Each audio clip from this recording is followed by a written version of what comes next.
Muy buenas noches, amados hermanos y todos aquellos que nos ven a través de este video. El día de hoy continuamos con la tercera parte de este Salmo número 1, en donde hemos visto acerca de la vida de los justos, donde hemos hablado acerca de la tolerancia que no debemos permitir en el pecado para que podamos vivir alegres. Hemos hablado también de el deleitarnos en la palabra de Dios, y esto nos trae como resultado ser, con una metáfora lo dice muy hermosamente, ser como unos árboles sembrados junto a un río, que dice la escritura que da su fruto a su tiempo, su hoja no se marchita y todo lo que hace prospera. Y vamos a continuar con el versículo 4, 5 y 6 el día de hoy. Habíamos comentado que este salmo se divide en dos partes. Del 1 al 3 es la vida de los justos, y del 4, 5 y 6 nos habla de las personas que viven lejos de Dios, de las personas que no le han aceptado, las personas incrédulas, o la Biblia los llama impíos. Me gusta decir más que son personas lejos de Dios. Vamos a leer los versículos 4, 5 y 6 del Salmo 1. La escritura dice así: no sucede lo mismo con los malos.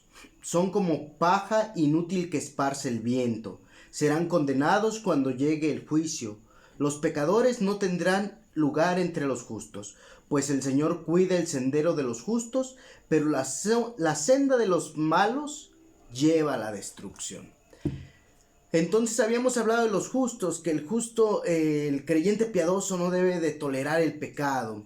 No debe de coquetear con él, no debe de jugar con fuego, sino debe de deleitarse en la palabra de Dios. Pero la diferencia entre el justo y el que está lejos de Dios, el incrédulo, es esto. Dice: pero no así el incrédulo, no así el impío. Dice la escritura: no sucede lo mismo con los malos, son como paja inútil que esparce el viento. ¿Qué quiere decir? Las personas que están lejos de Dios, que no están cerca del Señor, son personas realmente inestables, no hay estabilidad en su vida. Dice la escritura que, comparado con el creyente firme, el creyente piadoso, que se refugia bajo el abrigo del Señor, que se refugia en el deleite de su palabra, en su presencia, este creyente es como árbol que está plantado. Mas el incrédulo, dice, es como paja. Hay otra versión que dice tamo que lleva el viento. ¿Qué es el tamo? El tamo es una basurita blanca, casi transparente, que de todos los granos, sea maíz, frijol, cuando un servidor piscaba y lo limpiábamos, lo desgranábamos o lo desvainábamos, en caso del frijol, salía, y entonces lo que hacíamos, aventábamos la semilla para arriba y el mismo viento se llevaba el tamo y caía la semilla limpia. Y ese tamo no tenía absolutamente ningún valor, pero lo que dice aquí la escritura es que es como el tamo que se lleva el viento. ¿Qué quiere decir? Que no hay estabilidad. Una persona lejos de Dios no tiene la estabilidad ante situaciones difíciles. Una persona lejos de Dios es una persona que los rumores lo llevan y lo traen. Los vientos de la adversidad lo llevan al lado que el viento va. Si hay modas, si hay problemas, están yendo de un lado a otro porque no tiene estabilidad. Y eso es difícil. Yo sé, muchos de nosotros, cuando hemos llegado a alejarnos del Señor o hemos vivido lejos de Dios, hemos experimentado esta inestabilidad que nos da la vida lejos del Señor, sin una ancla que nos detenga, una ancla que nos sostenga en medio de la tormenta, que nos mantenga firmes. Y podrán venir vientos, pero no podemos estar firmes. Una persona lejos de Dios entonces es una persona que no tiene estabilidad, y cualquier problema, cualquier viento de adversidad lo va a llevar de un lado a otro. Pero no solamente la gente lejos de Dios es una persona inestable, sin estabilidad, sino también dice, es una persona sin esperanza. Dice el versículo 5: serán condenados cuando llegue el juicio. Los pecadores no tendrán lugar entre los justos. Nosotros como creyentes creemos en Dios. Y para nosotros es una convicción. Yo sé que es real. Y déjenme decir esto. Tú puedes creer o no creer en Dios. Y yo no estoy aquí para convencer. Yo estoy para compartir la palabra de Dios, porque dice la Escritura que es el Espíritu Santo el que convence de pecado, el que nos dice que estamos mal. Y entonces, pero también es mi convicción el creer y saber que Dios existe. Esa es mi convicción, mía. Y al ende, por saber que existe Dios, yo creo en su palabra. Y esa es otra convicción que tengo. Y cimentado en mis convicciones, entonces, si yo creo que Dios existe y lo sé, y me baso a través de su palabra sabiendo que es guía, entonces creo lo que su palabra dice. Y su palabra dice que hay un juicio final. Y ese juicio final, dice la Escritura, que compareceremos todos, todas las personas. Todas las personas estaremos delante de Dios. Y esa es la esperanza que nosotros tenemos. Que estaremos toda la eternidad en la presencia de Dios disfrutando su amor. Dice la Escritura que cuando estemos delante de Él no habrá más llanto, no habrá más tristeza. Que Él mismo enjugará nuestras lágrimas. Que será un lugar de gozo. Será un lugar de amor. Y eso es la vida perfecta, lo que todos pensamos, lo que todos deseamos. Y esa es nuestra esperanza. Y nosotros, dice una traducción, una definición de esperanza, es un estado de fe y ánimo optimista basado en la expectativa de resultados favorables.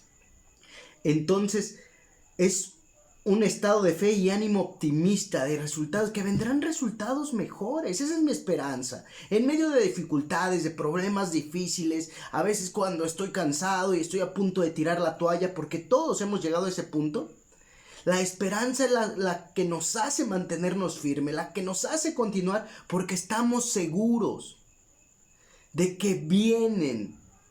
Es un estado de fe y de ánimo en el cual creemos y en base a nuestras convicciones sabemos que vienen cosas mejores cuando estemos delante de la presencia de Dios. Y eso nos anima, nos motiva y es mi esperanza. Pero una persona que está lejos de Dios, que no conoce lo que Dios ha prometido, es una persona que cree que lo que está viviendo en esta tierra hasta aquí va a terminar. Que no va a disfrutar, que si no disfruta hoy, que si hoy está viviendo momentos difíciles, ya no va a poder ser recompensado en la vida. Y no es así. Por mis convicciones, por mi fe, yo sé, yo creo que a pesar de que viva momentos sumamente difíciles en esta vida, que viva momentos que sean realmente adversos, de tristeza, de llanto, no me dejo caer por mi esperanza que tengo en la convicción de mi Dios. Pero dice la Escritura que entonces las personas que están lejos de Dios son personas sin esperanza. Porque no solamente no van a estar en la presencia de Dios.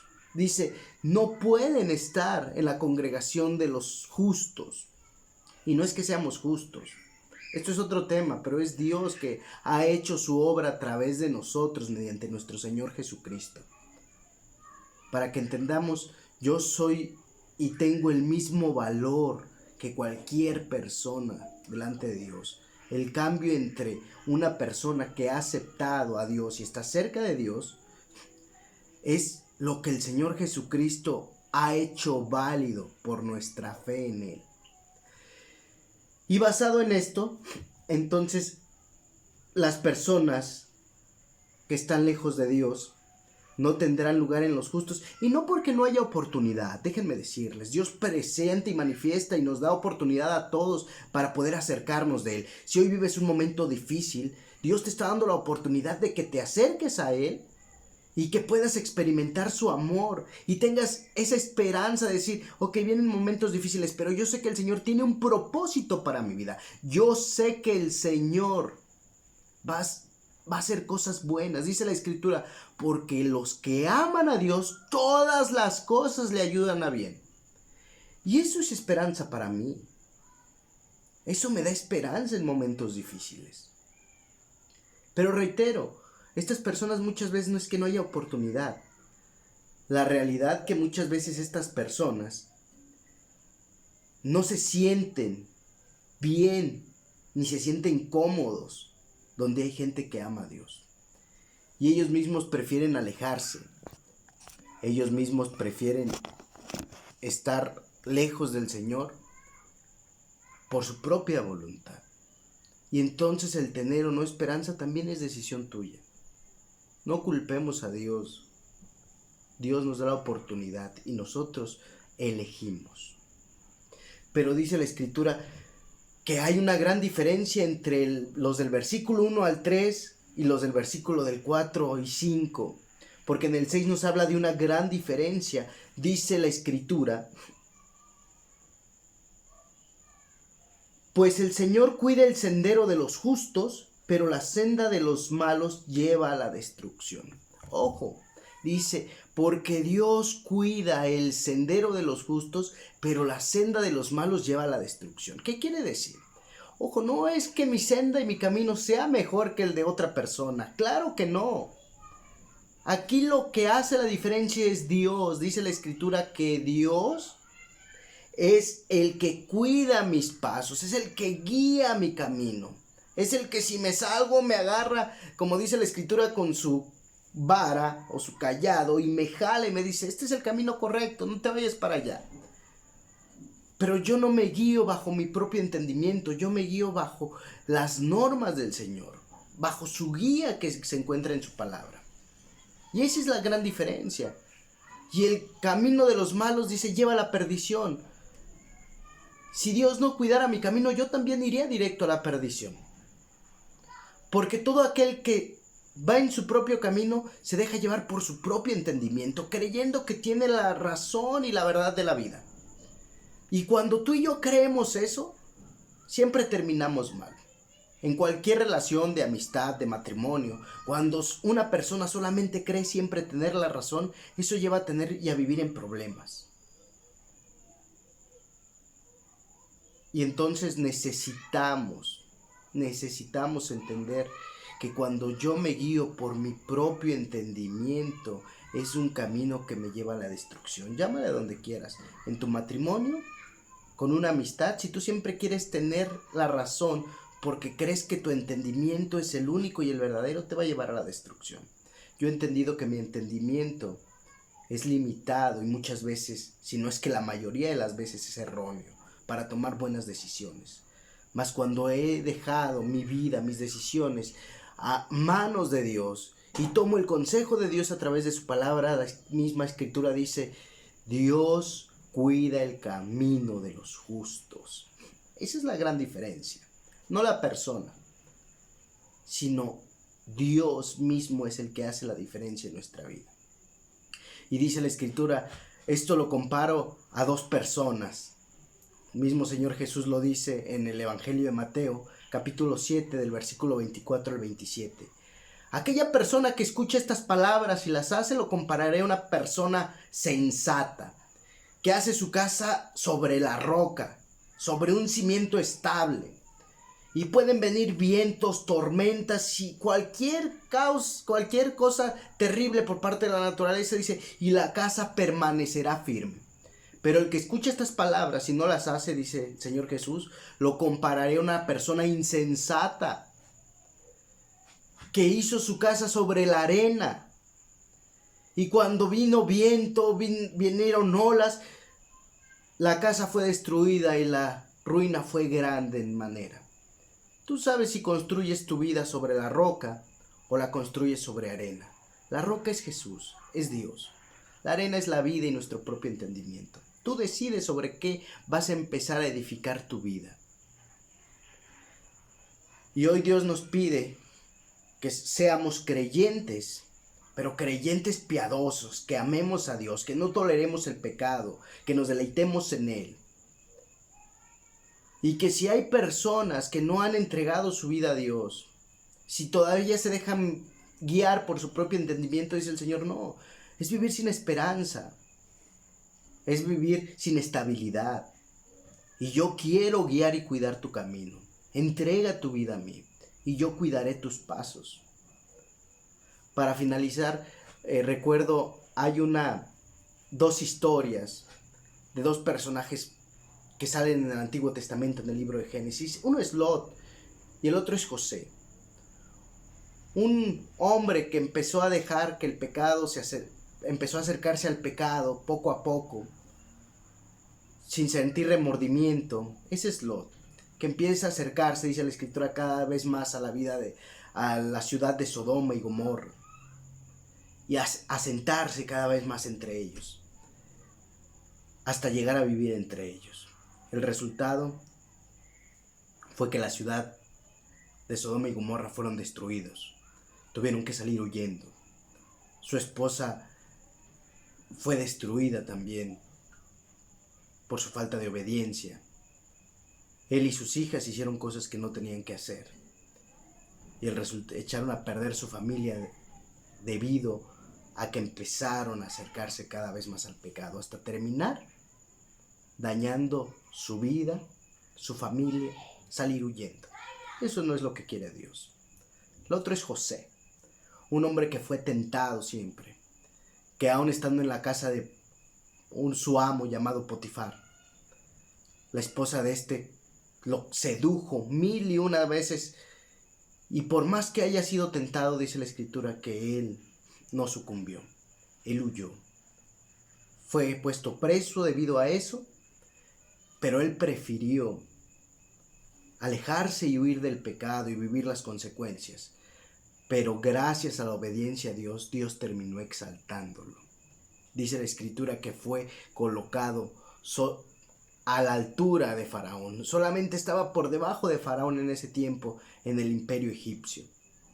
Hoy Dios te da a elegir. Dice la Escritura en Deuteronomio: hoy pongo delante de ti el bien y el mal, pero tú eliges. Dice el Señor: pero yo te recomiendo que eliges el bien para que vivas tú y tu descendencia. Esa es tu decisión. Que Dios los bendiga, amados hermanos. Meditemos en ello y yo les pregunto: ¿cómo estamos viviendo nuestras vidas? ¿Qué tanta estabilidad, esperanza tenemos? Eso nos va a dar un parámetro de dónde estamos. ¿Qué tanto estás coqueteando con el pecado? ¿Qué tanto te deleitas en la palabra de Dios? El resultado es abismal. Las diferencias son marcadas. Dios te bendiga. Nos vemos, si Dios quiere, el día de mañana, comenzando el Salmo número 2. Un fuerte abrazo. Los amo en el Señor.